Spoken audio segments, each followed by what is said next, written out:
bunu yapabilmişler. Hı hı. Ben kendimden şöyle söyleyeyim. Ben öğrenciyken e, akşam e, 12 olurdu. Yani gece 12'den sonra ben ders çalışırdım. Ve inanır mısınız ders çalışırken uyur kalırdım. Ve ben çok başarılı bir öğrenciydim. Benim bütün arkadaşlarım da çok başarılıydı. Hayatta da öyle çok başarılı oldular. Yani hiçbir boş vakitleri olmadı. Ee, Her birisi bu kitabın içerisinde önemli hizmetleri birlikte el atan, kucaklayan, bugüne getiren arkadaşlarımız e, hayattan da çok önemli şeyler aldılar ve hayata da çok önemli şeyler bıraktılar. Ama ben bunu yapacağım diye de kendilerini o yöne bırakmadılar. E, Bu kitabı yazarken veya anlatırken belki de çok arkadaşımız da inanın istemeyerek de olsa atlamış olabiliriz. Belki herkesin resimlerini koymamız gerekirdi. Onunla ilgili önemli şeyleri anlatmamız gerekirdi. Ama burada temel o değildi. Biz bunu başlarken bir şey verelim, bir özet verelim. Buradaki bir kurumsallığı verelim diye. Tabii bu kurumsallığı oluşturan da tabii ki bireylerdir. Ama biz onu belki göz ardı ederek bazı şeyleri maalesef e, anlatmadık demeyelim de anlatamadık. Yani çok çok geniş, çok kapsamlı. Mesela Zafer Bey hatırlattı. Benim kardeşim Tuncay Kalkay. Şimdi ben onu nasıl anlatayım yani? Şimdi Tuncay Kalkay kim diye sorarsanız Tuncay Kalkay bir kere beni bu Emel dergisine bağlayan adam. Çünkü o benden küçük olduğu için ben ona talimat verdim. Bak şu Bahçeli'de son durakta böyle bir Emel dergisi var. Bir türlü açık bulamıyorum. Sen oraya git, onları bul. İşte benden küçük olduğunu o her akşam gidip orayı yoklardı. Ama bir türlü bulamamış. Tesadüfen ben başka kanallarla buldum ve her zaman da benimle birlikte hareket etti. Ne bileyim bütün faaliyetlerin içerisinde yer aldı. Ama herkes bizi karıştırır. Tuncay.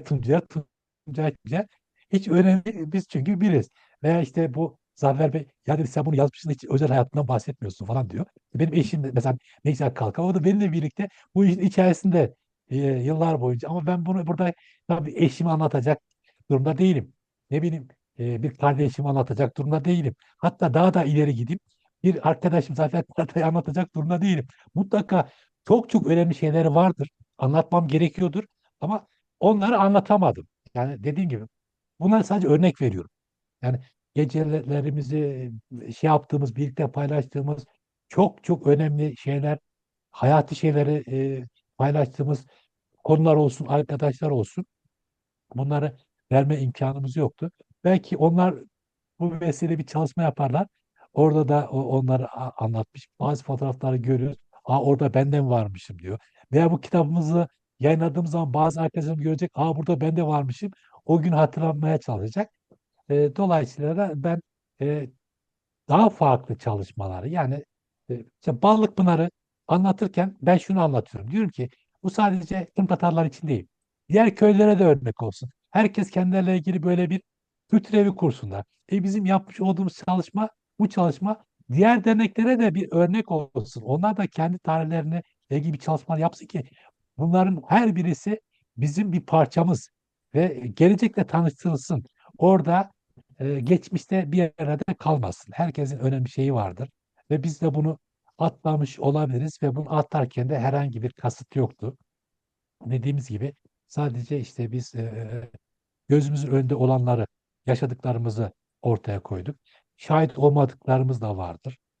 Paylaşamadıklarımız da vardır. Ama diğer kurumlara, diğer kişilere şey olsun, bizim eksiklerimizi onlar da kendi yönlerinden doldurmaya çalışsınlar. Bu soruya bu şekilde cevap vermiş olayım. Çok teşekkür ederim. Chatten yazan seyircilerimiz var. Özge Kandemir Temizel.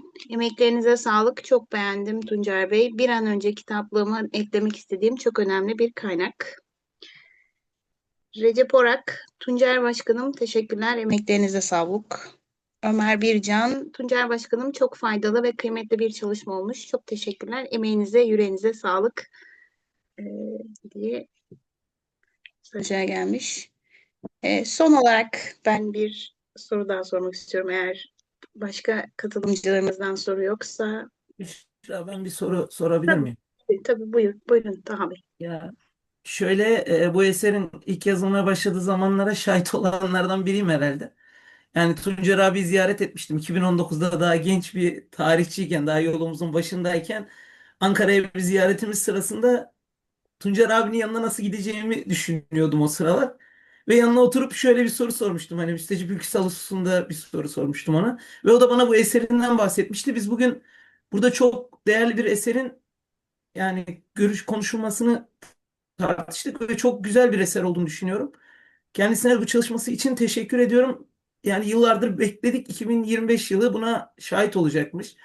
Ben bir soru sormak istiyorum. Cemalettin Taşkıran ismini gördüm ben orada. Bir tarihçi var. Cemalettin Taşkıran. Bununla bir alakası olup olmadığını soracaktım. Çünkü Cemalettin Taşkıran bizim Büşra da bilir mesleğimizde hocalardan bir tanesi. Acaba onunla bir alakası olup olmadığını soracaktım. Yani ismi görünce hemen. Şöyle bir alakası var. Cemalettin Taşkıran o 1970'li yıllardaki Kırım Halk Oyunları ekibi var. Efsanevi bir ekip. İşte o ekibin böyle aktif oyuncularından, faal oyuncularından bir de bu yönü var. Ama biz 1984 yılında işte ilk çalışmamızı yaparken bir dönem bize de hocalık yaptı. Halk oyunları hocalığı da yaptı. Ve anlatmıştım bu Şahin İşiner. Ama bir şeyimiz vardı, müzisyenimiz vardı. Akordeon çalardı. İşte o bahsettiğim madeni para yönetim diye bir ses çıkarmış. O da Cemalettin Taşkıran'ın öyle bir paylaşımından vardı. Şimdi şöyle aslında arkadaşlar yani bu dünyada herkes de gelecek, geçecek. Bizim de tabii ki bir takım birikimlerimiz var. Ee, Şöyle bir şeyle algılanmasını da ben istemiyorum. İşte ya gençler bak işte şunu yapın, bunu edin, bunu okuyun. Ben şunu söylemek istiyorum. Ben kendim çok üzüldüm. Şundan üzüldüm. İşte o bahsettiğim hani Cafer Ortalan dedim ya. Da onun gibi bir insan. Yani o değerler e, biz artık ulaşma imkanımız kalmadıktan sonra diyorum ki ben onları kim bilir neler yapardım onlara yeni aklım olsaydı. Ben de diyorum ki buradan e, bu tecrübeleri genç arkadaşlarımız iyi değerlendirsinler. Yani şöyle bir şey, her şeyi internette yazıp bulamayabilirsiniz. Bu kitabı alıp okusanız dahi her şeye hakim olamayabilirsiniz. Fakat bu insanlardan mümkün olduğu kadar yararlanmaya çalışın, onlarla sohbet etmeye çalışın. Mümkün olan ortamlara onları davet edin. En azından dedim ki bunlar her birisi bir hazine. Her birisi canlı tarih. O bakımdan e, yani nasıl bakarsanız bakın ama ben çok pişmanım o şekilde. Ve bu kişileri gözünüzün önündeyken bence özellikle tarihçi arkadaşlar bunları iyi değerlendirsinler. Çünkü bu şeyler bir daha bulunamayacak. Biz bunu anladık, biraz geç anladık. O bakımdan da bir anladığımız kadarıyla da birikimlerimizi de yazıp bırakmaya çalışıyoruz. Daha yapacak çok şeyimiz var. İşte pandemi de bize vesile oldu. Bu çalışmaların yapılmasına vesile oldu. Yaş olarak belki işte tahsini görüyorum da sizin şeyine göre, nesile göre biraz ileri bir yaştayız ama e, inanın koşturuyoruz. Yani sizin gibi de koşturuyoruz. Boş vakitler olunca da böyle işte birikimlerimizi bir kenara koymaya çalışıyoruz. Aslında bizim daha çok böyle o birikimlerimizi değerlendirme zamanı. Ama biz sanki bu hayat hep devam edecekmiş gibi bu sosyal hayatın içerisinde de devam ettiriyoruz. Diyoruz ki gençler, ey gençler işte gelin bakın önümüze geçin. Deyin ki bu işi artık biz yapacağız. Sen böyle kenarıya otur ve gelin yöntemlerinizi de anlatın. Bizi ikna edin. Biz bunu böyle yapacağız. Siz de bize işte ne bileyim tecrübelerinize faydalı olun diye bizi artık ne bileyim köşemize davet etmesi gereken gençler. Ama bunu yaparken de sizin de bizi ikna etmeniz lazım. Edin ki biz de tam biraz önce bahsettiğim gibi bizler bu işleri yaparken e, yani yapacak işimiz yok. Da bu işleri yapıyoruz gibi değil. O kadar çok işimiz var, o kadar çok işimiz var ki işte bu kadar işin içerisinde böyle kitaplar, ne bileyim işte kültür evleri, bilmem, hatta bu vakıfların da belki var olmasında, e, bizler şeyiz, e, derneklerin de belki var olmasında önemli bir şey, temel taşları olabiliyoruz. Ama genç arkadaşlarımız da, onların imkanları daha fazla, dünyalar daha değişik. Ben de böyle bir talebim olsun, böyle bir isteğim olsun. Genç arkadaşlar, gelin birlikte çalışalım. Hatta önümüze geçin. Siz bizim önümüzde olun. Biz de şeyimizi rahat rahat bu birikimlerimizde farklı bir şeyimiz olsun. Faydamız olsun. Buradan bir açık çek göndermiş olayım.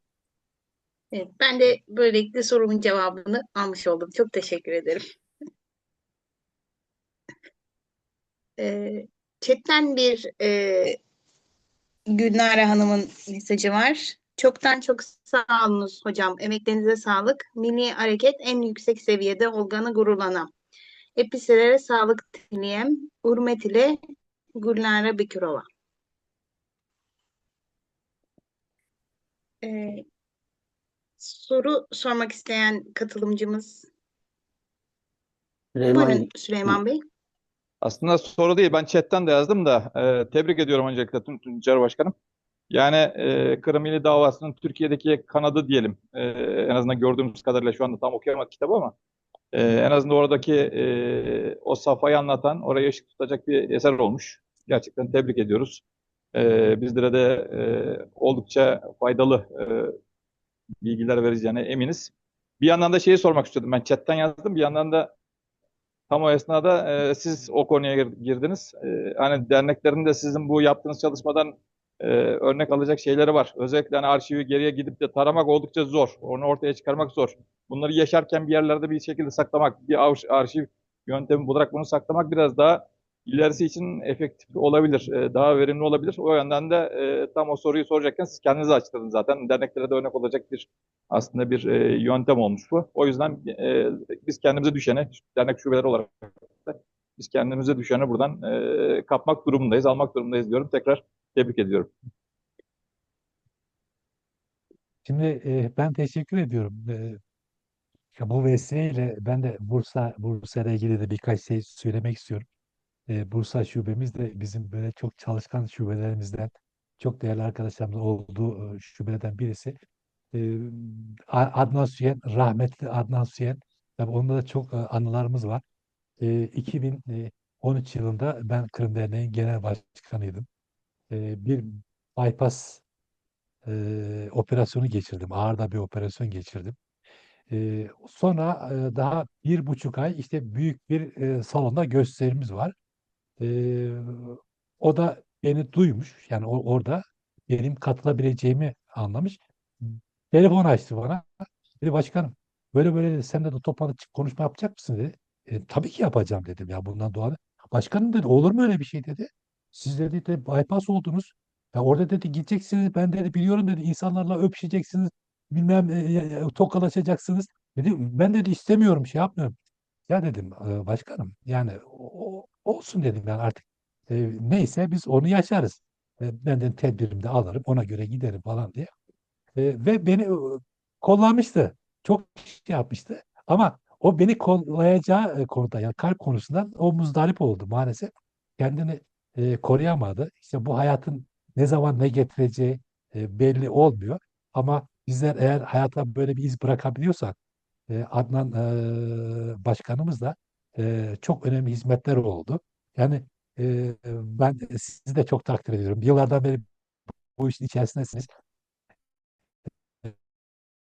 Böyle bir işte insanları da tutabiliyorsunuz. Çok güzel. Bu şekilde ben hem Adnan Başkanımızda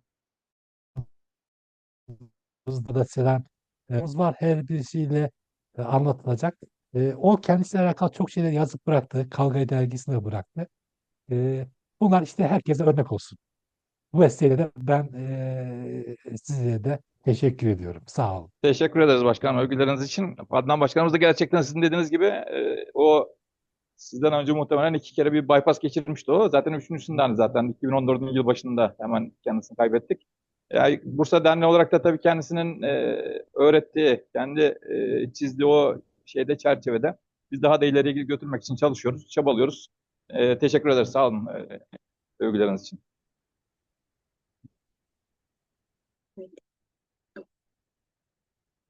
Başka soru sormak isteyen katılımcımız veya konuşmak isteyen katılımcımız? Herhalde yok. Büşra, ben o zaman son iki şey söyleyeyim. Öncelikle Buyurun. Tuncay Kalkay'a teşekkür ederiz, tebrik ederiz. Gerçekten onun anlattığı Ankara'daki Kırım Dernek tarihini dinlerken işte bizim de bir 50 yılım gözümün önünden geçti. Ben 1975 yılında Ankara Kırım Derneği'nin halk oyunları çalışmasına katılmıştım. Rahmetli Feyzi Rahman Yurter'di. Taha'nın sorduğu Cemalettin Taşkıran da o zaman bizim halk oyunları hocamızdı. İşte ıslıkla o zaman çok fazla müzisyen de her zaman bulunmuyordu. Islıkla çalardı. Daha sonraki yıllarda Cemalettin Taşkıran orduya katıldı orduda tarihçi olarak, öğretmen olarak görev yaptı. Ve gerçekten Ana Ben Ölmedim diye çok muhteşem eser yaptı. Sonra Genelkurmay'ın Askeri Tarih Arşivi'nin müdürlüğünü de yaptı. Daha sonra üniversitelerde yaptı. Onun Tuncel Bey'in bahsettiği Şahin Işıner'le ki derneğimizin ben de bulunduğum yıllarda uzun yıllar akordiyonuyla derneğin çalışmalarına çok çok büyük hizmetleri yapmış olan bir insandı. Gözleri görmüyordu ama kulakları ve akordiyonu muhteşemdi. Onunla ilgili olarak Emel Dergisi'nde kızı Gülgün Işıner'in bir makalesi var. Ki diğer oğlu Ergun da bizim halk oyunları çalışmalarında ve akordeon çalardı. Devlet halk danslarında halk oyunları oynardı. Bir de Cemalettin Taşkıran da yine Emel Dergimizin arşivine girirseniz zannediyorum 278. sayıda Şahin Işıner'le ilgili anılarını, onu nasıl tanıştığını, o yıllarda derneklere nasıl gidip geldiğini anlatan çok güzel makalesi var. İnşallah Cemalettin hocamız o yıllardaki Ankara Derneği'ndeki faaliyetlerini, diğer şeyleri de yazar, eli kalem tutan, güzel yazan bir hocamız. Bütün bunlarda baktığınızda şunu anlıyoruz.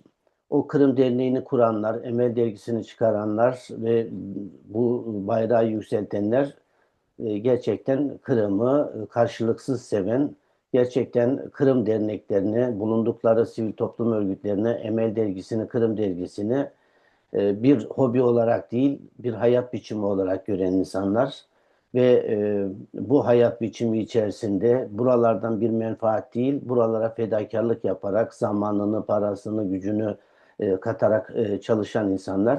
Allah hepsinden razı olsun. Bütün hepsine, burada adlarını hepsini anamayız. Kurucu başkanlardan isimsiz, görünmez kahramanlarına kadar hepsine Allah'tan rahmet diliyorum. Hayatta olan insanlara da hepsine de Allah bin kere razı olsun diyorum. Teşekkür ediyoruz. Buradan çıkarılan sonuçta işte bir iki değinildi. Aslında baktığımızda bugünkü mevcut diğer derneklerimizin, sivil toplum örgütlerimizin tarihlerinin de yazılması lazım. Bunların da notlarının alınması lazım. Tuncer Bey güzel hatırlattı. Şu anda o dernekleri kuranlar, o derneklerin içerisinde bulunanlar, belki şu anda o derneklerin çevresinde değil, hayatta olanları var. Bunlara şahitlik yapan insanlar var. Ve bu derneklerin de görünmez kahramanları var. Bütün bunlar zamanında not edilip, kaydedilip tarihe not düşülmeli. Bu insanlar unutulmasın.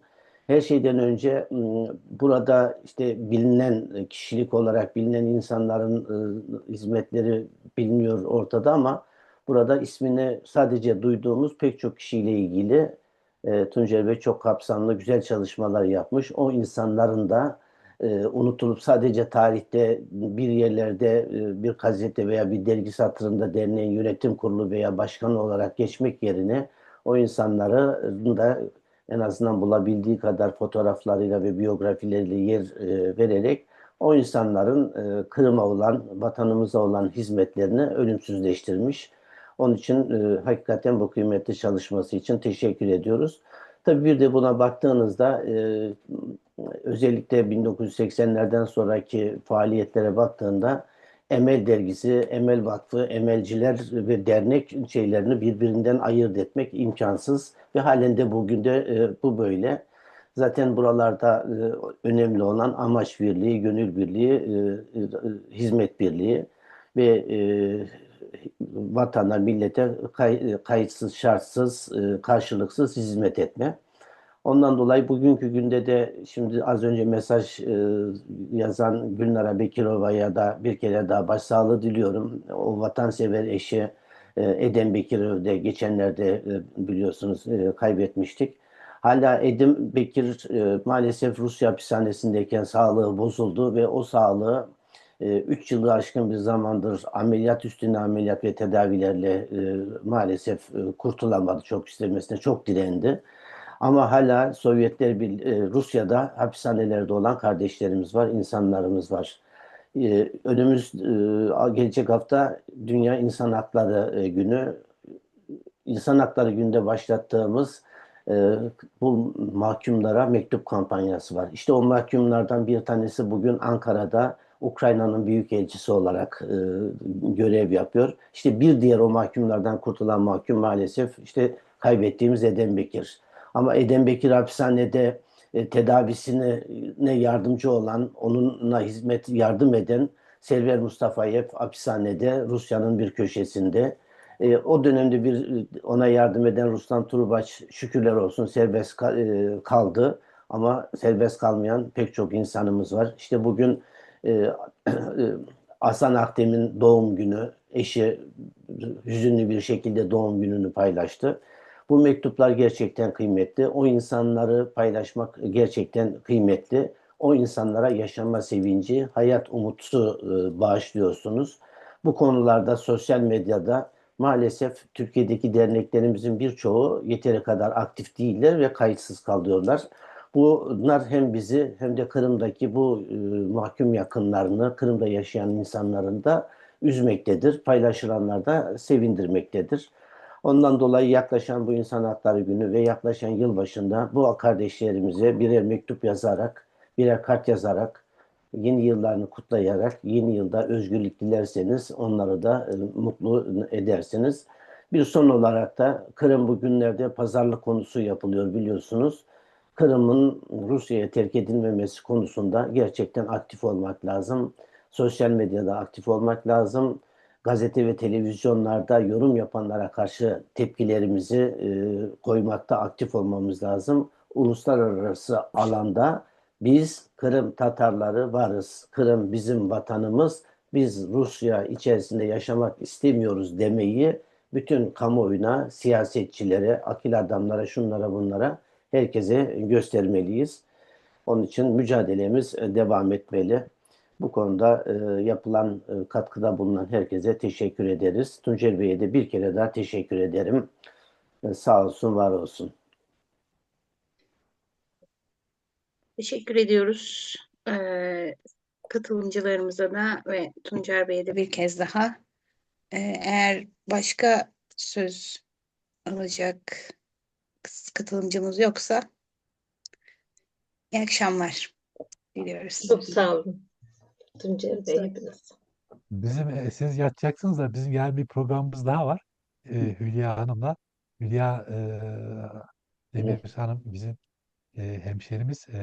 O da Kırım'ı anlatan bir romanıyla ödül aldı biliyorsunuz. Bilinmeze Doğru diye. Ve 269 eser arasından ve de ilk romanıyla. Hakikaten çok önemli bir konu ve jüri de böyle çok ağır bir jüri. Emine Işınsız zaten o Türk romanın, Türk edebiyatının çok ağır isimlerden birisi. Biz de yarın onun ilk kitap tanıtımını Kırmak Balık yapacağız. E, Ankara'da olan arkadaşlar da bekleriz. Yarın saat 14'te Kırım Vakfı'nda. Herkese iyi akşamlar diliyorum. İyi Teşekkürler, akşamlar. sağ Tuncer Bey olun, var çok olun. teşekkür ederiz. Teşekkür ederiz Tuncer Başkanım. Bu vesileyle Hülya Hanım'ı da bir kere daha tebrik ediyoruz. Hülya Hanım, bundan önceki Emel Fikir Kültür Konferansı'nda